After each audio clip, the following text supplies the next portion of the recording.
CR101radio.com, podcasts, and more. 3. Anarchy. The theme of the book of Judges, regularly repeated, declares, "In those days there was no king in Israel, but every man did that which was right in his own eyes." Judges 17:6, 18:1, 19:1, 21:25. It's a reasonable mistake, which many may make, to read king in terms of a man on the throne. The king referred to was God, whose throne was in the Holy of Holies.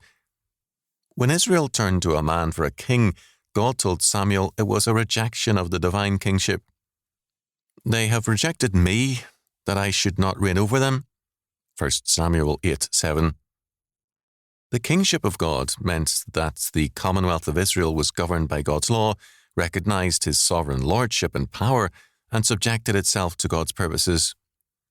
In the days referred to by Judges, moral anarchy prevailed.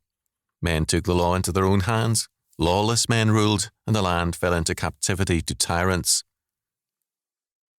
In our day also, God the King is not recognized as Lord over our land, and most men do that which is right in their own eyes.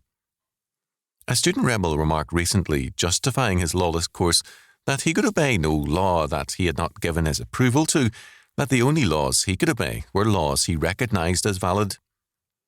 This kind of thinking is extremely common today. The logic of it means the end of all law and order, the end of civilization. The quote-unquote law of the students that every man is his own law is widely held today. It means practically that a murderer is not guilty of murder if he denies the validity of the law, "Thou shalt not kill." It means too that adultery is no crime if we hold it to be a virtue. It means also that stealing is a virtue if we say it is, if we deny the law, "Thou shalt not steal," and so on. This philosophy, whether it's called anarchism, existentialism, egoism, or anything else, is rooted in the same sin, the rejection of God as king and the belief that every man is free to do that which is right in his own eyes. The result of this faith, this belief that man is his own law and his only law, is also described by Judges: captivity.